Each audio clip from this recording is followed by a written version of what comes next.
Hello, Raider Nation. Welcome to the Believe in Raiders podcast and the Believe Podcast Network. I'm Dennis Ackerman, pleased to be joined by former Raider great Stanford route Stan. Can't believe football is back. Training camp is underway. I know University of Houston, they get started with their first practice on Thursday. So let me ask you this. I think the biggest storyline heading into the Raiders camp is the holdout of Josh Jacobs. Agree, disagree? Yeah, I'd say that's probably the biggest storyline. Probably going to be for a much part of the season, as far as just how that saga is going to play out between Josh Jacobs and the organization. Well, last year the Raiders didn't offer Jacobs a contract extension, so all he did was go out and lead the NFL in rushing. The Raiders placed the franchise tag on him in the offseason, and he's yet to sign that franchise tender that would put him on the one-year franchise tag for the upcoming season. Stan, how do you see this eventually playing out? Do you see Josh Jacobs in a silver and black uniform at some point this season?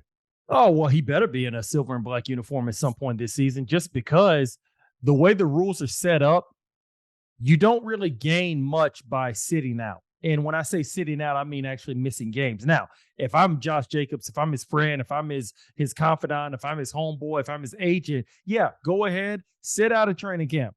Do not show up until the day before the regular season starts, and make sure that you still get your 10.1 or whatever it is million that he's due with the franchise tender, because sitting out, missing games, we saw how that played out with Le'Veon Bell.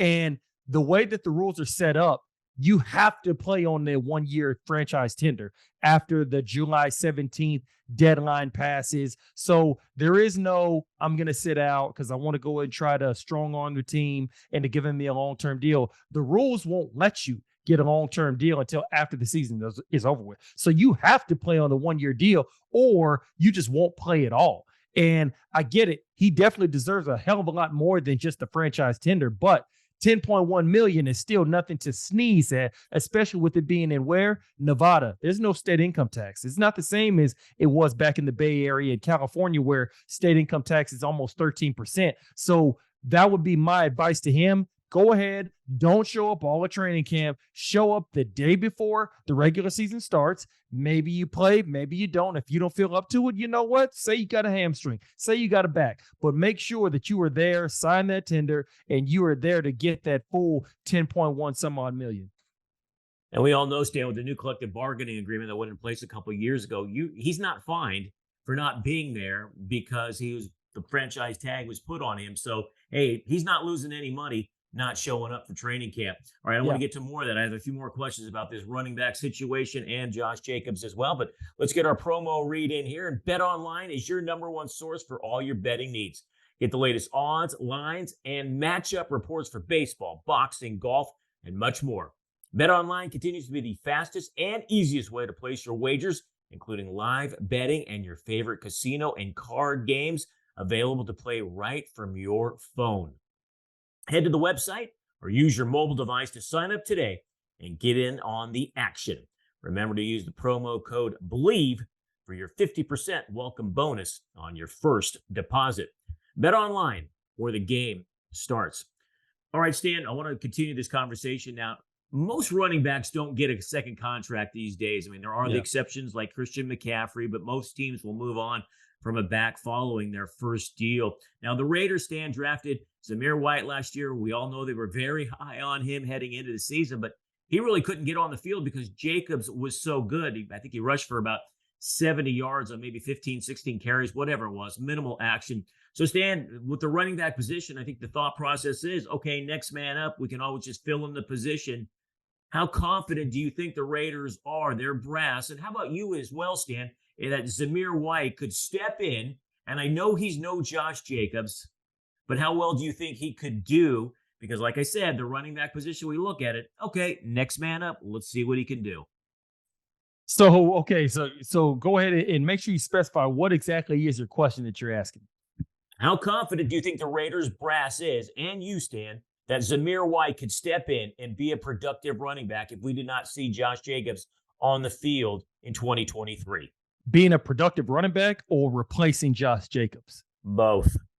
I would say they feel pretty confident that he can step in and be a productive running back because He went to the University of Georgia, and University of Georgia has been doing rather well over the last couple of years, if I may say so. And I think that when you ask, can he replace Josh Jacobs in what he did last year? I'm not so sure of that.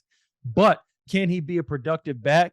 Absolutely, because like I said, he's got the pedigree, obviously playing in the SEC. That's the top conference in all of college football. So we know that he's battle tested on that front. I just think it's going to be very difficult to be able to duplicate, or should I say replace the productivity that Josh Jacobs had last year. A masterful year, led the league in rushing, and I think that without the Raiders having him in the fold, he will be sorely missed. Even though Zamir Wright, to your point, I think that he definitely has a lot of ability.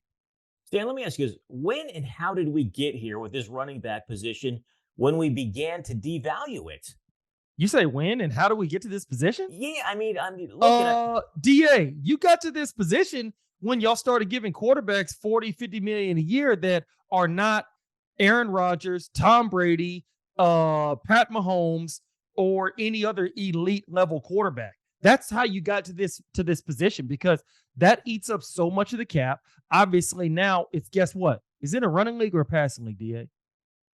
okay, Stan, okay, it is a passing league, but let me ask you this though. So many quarterbacks now, Stan, obviously they can pass, but they can also run. Mm-hmm. So how much has that hurt the running back position as well? I think that's hurt it to a great deal. I just think that it's now a passing league. It's now a league that the rules are geared toward the offense.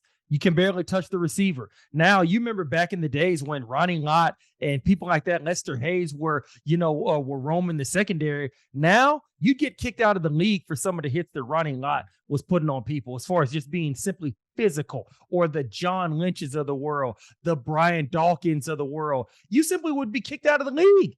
So now it's an offensive league. It's all about the pass. It's all about the RPO, the read run action, things like that. So all of that in totality, along with the quarterback position now being deemed as even more of the most important position on the football field.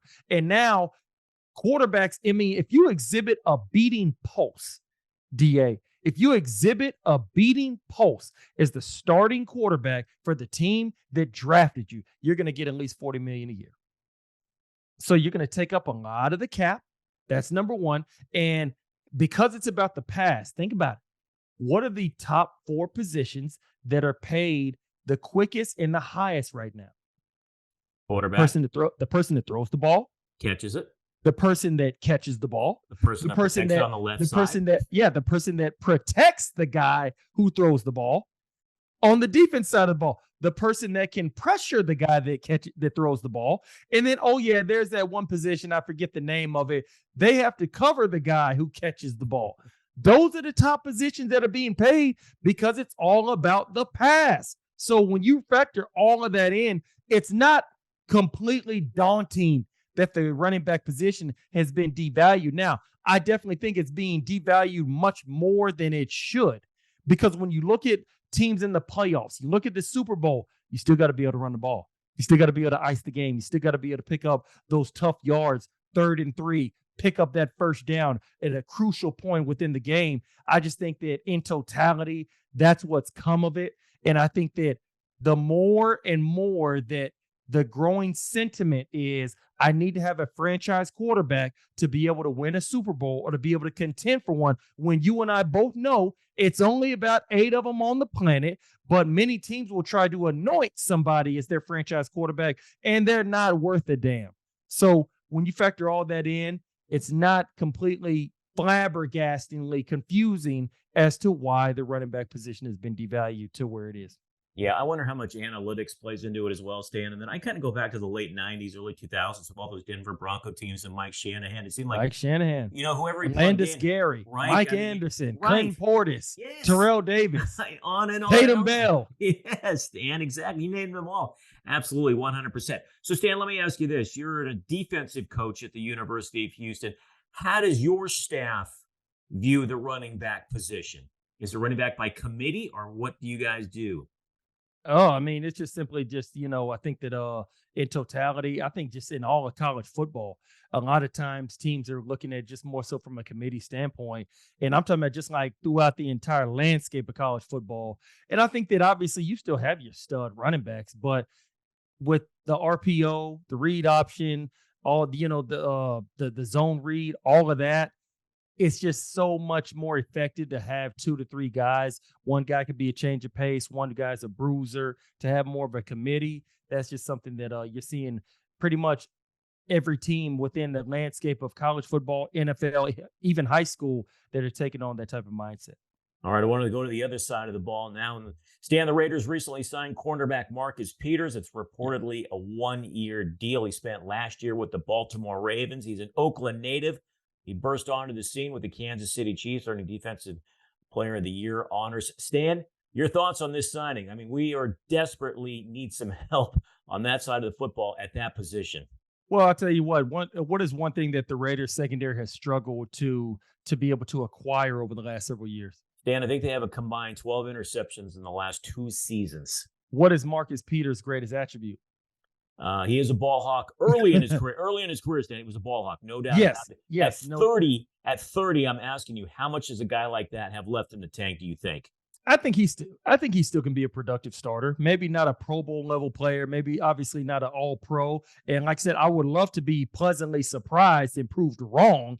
But I think right now at this juncture in his career, he still can be a productive starter. There's no doubt about that. Now, like I said, him playing at the elite level, where I believe his first 3 years in the NFL, I think he had like 20 interceptions or something like that. He's probably not playing at that level anymore, but definitely can be a productive guy. Yeah, the Raiders are thin at that position. Nate Hobbs, I feel like, is going to start in the slot. Duke Shelley, perhaps at one outside cornerback position. Stan, I was listening to J.J. Watt today. He was on the Dan Patrick Show, and he said this. He said, after the quarterback position, cornerback is the toughest position in football. Do you agree, and why? I mean, you say that like JJ Watt gave breaking news. Yeah, but I could say maybe the left tackle it might be the toughest position in football, maybe wide receiver. I mean, maybe something on the defensive line. So tell me why. Oh, because you have to truly be remarkable on all levels. And I remember I saw a post on Instagram maybe about a couple days ago, and it's like at the line of scrimmage, you have to be a boxer because you got to be able to get hands on the receiver. Then you have to be able to be a sprinter and run with the receiver stride for stride. Well, now the ball's in the air, so now you got to be acrobatic, almost like you're a high jumper doing field events and track and field. And you got to be able to do all of this wrapped into one on just one simple play. And then also, if you get beat, you got to be a great therapist and just simply put it out your brain before the next series comes and they go at you again. So it's definitely probably the toughest position to play in the NFL outside of quarterback. I could make plenty arguments that it's even tougher than quarterback because the quarterback knows what everybody's doing on the offense side of the ball. As a defender, as a DB, I'm reacting to you. I don't know where you're going as a receiver. I got to react to you. So just logistically, I'm always going to be a step late because I'm mimicking what I see you do. But to JJ's point, it definitely is the toughest position outside of quarterback because of everything that's put on you from a physical standpoint, but also the mental, being able to go ahead, turn the page, forget that last play, and then come back and make another big one and go ahead and try to help your team win. Dan, how's the position evolved since you were in the NFL playing for the Raiders, or has it?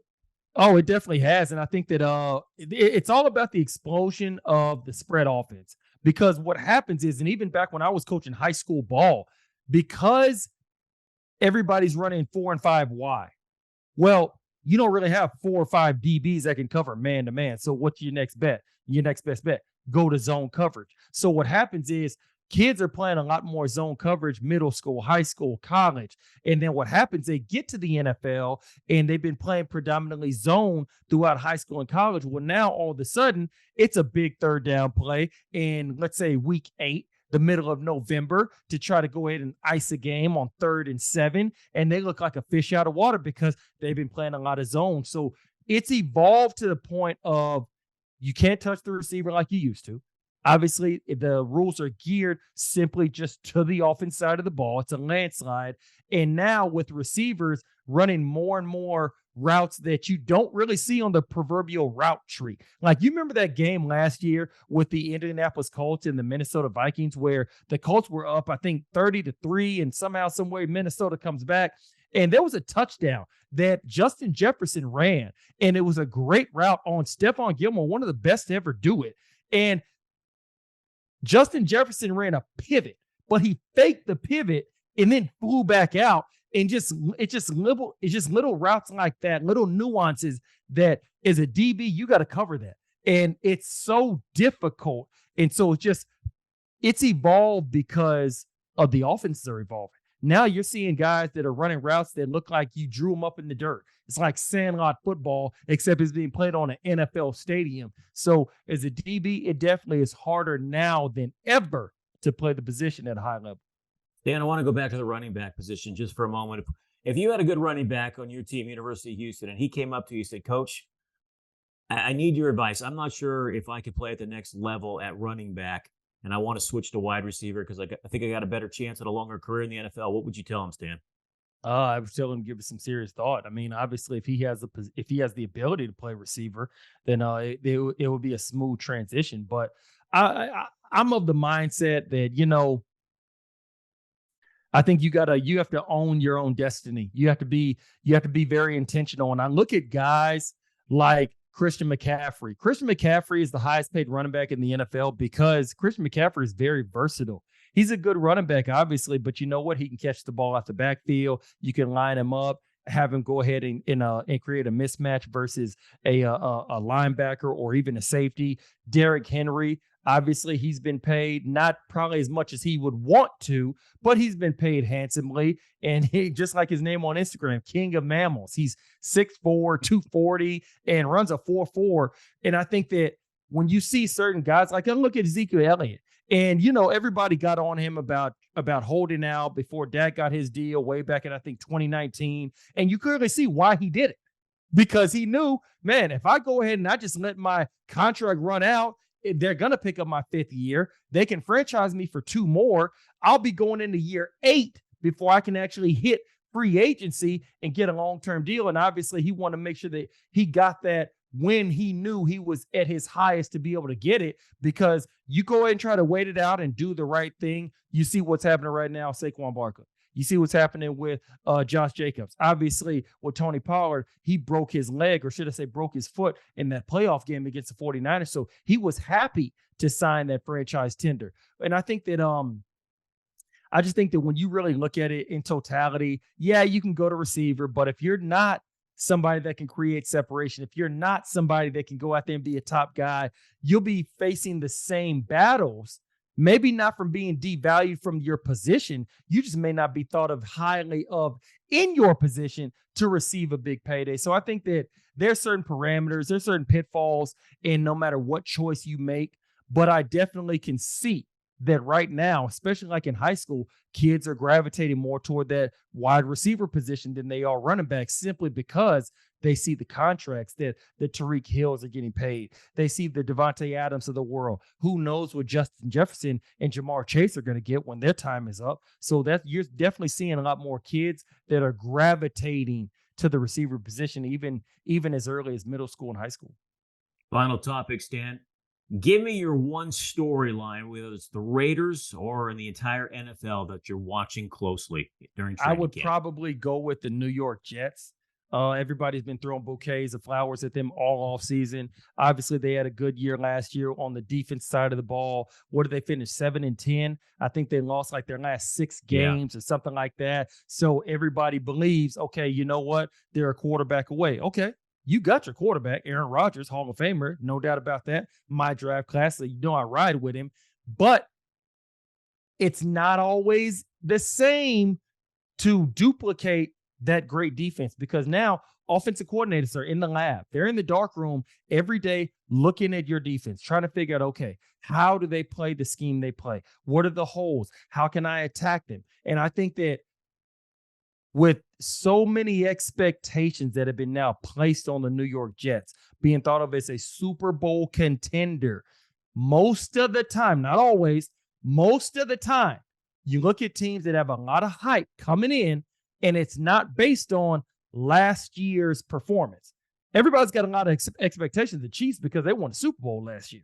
But when you see teams that put certain pieces in place, acquire certain guys, and now the hype train is very high on them, even though they haven't played a down of football together, oftentimes, more often than not, you see them underwhelm and simply fall short of the expectations than you see them meet them.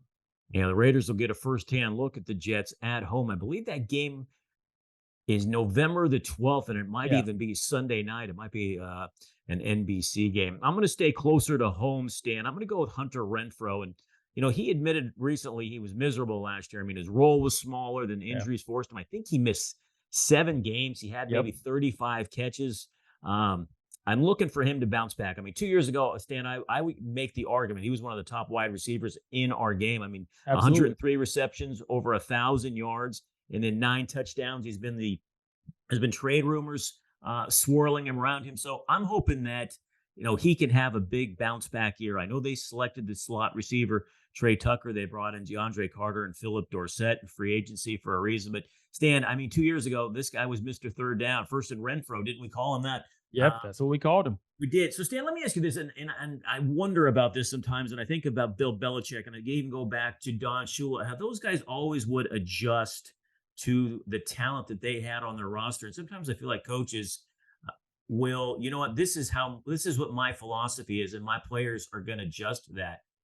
And don't you want to look at what you have personnel wise and make the adjustment that way than the other way around? How do you see it as once a player and now a coach?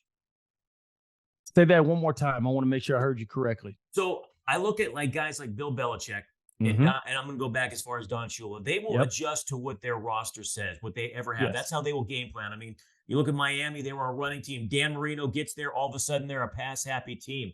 I look at Bill Belichick, he's like a chameleon. His game plan changes from week to week. Week to week.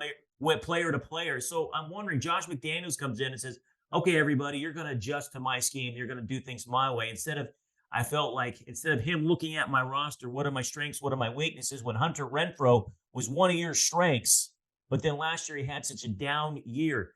Is it the responsibility of the coach to adjust to his roster? Does the roster have to adjust to the coach? Is it a combination of both? You've been a player, you're now a coach. How do you see it? I think it's a combination of both. I think ultimately as a coach, I think that you have to make sure that even though you have your own scheme that you run and that you prefer, you still have to lean to your personnel, because if you're a guy that simply likes to run the run and shoot offense and you don't really have the receivers to employ that, then you know what? You got to be a little bit more ball control. You got to be a little bit more run game oriented, things like that. And I think that sometimes coaches can get in their own way because they want to force this square peg in the round shaped hole. And that's not how you coach. If you want to have a certain type of team, I get that. Everybody does. But if that's not what your personnel can be best at, that's not what will help them be in the best position to be successful for your team to win, then I think it's a fool's errand to just sit up there and be so rigid where this is my way. And you have a group of guys that are not able to perfect what your way is. You got to be able to adapt. And that's why you see the Don Shulas of the world, the Bill Belichicks are the winningest coaches in NFL history, because they have that operative word that is so difficult to achieve in the NFL, and that's called adapt. Dan, is it ego? Is that what gets in the way of a lot of these coaches who aren't successful? A lot of it is ego. And then also a lot of guys are just rigid, because you can be a defensive coordinator. And let's say you are more of a 3-4 guy, but you have the personnel that's 4-3. You got good defensive ends that you can put out there in 9 techniques and get after the passer. To be a 3-4 defense, you got to have a nose guard who can command a double team, like an Aaron Donald. You have to have really, really good outside linebackers that can go ahead and get after the quarterback because of the way it's schematically set up. But if you have a defense that is better suited at running the 4-3, then you know what? You better learn how to run the 4-3 defense, because a lot of guys, if that's their bread and butter, they simply aren't that oriented They don't have that much experience in the other type of schemes. And so I think it's ego, but also a lot of guys, they get so fixated on what they do best. They don't really pay attention to other schemes. They don't pay attention to other ways to skin the cat. And oftentimes it comes back to bite them in close games and in big times in the season. Good stuff, my man. The first podcast of the training camp for Yep. 2023. Here Oh we my are. God. I mean, the season's just right around the corner. The first preseason game is on Thursday, the Hall of I Fame know. game. Hall I of mean, Fame game. Good Lord. unbelievable. It seems like it just ends. There's Yep. depression, then all of a sudden, hey, we're back. And that long off season, it seems like it went by so fast. And here we are. Great stuff as always, my man. Looking forward to a great season with you. Likewise, my man. Can't wait. All right, Raider Nation, that's going to do it for this edition of the Believe in Raiders podcast presented by betonline.ag. For my partner, Stanford Rep, I'm Dennis Ackerman. May all your punts find the coffin corner.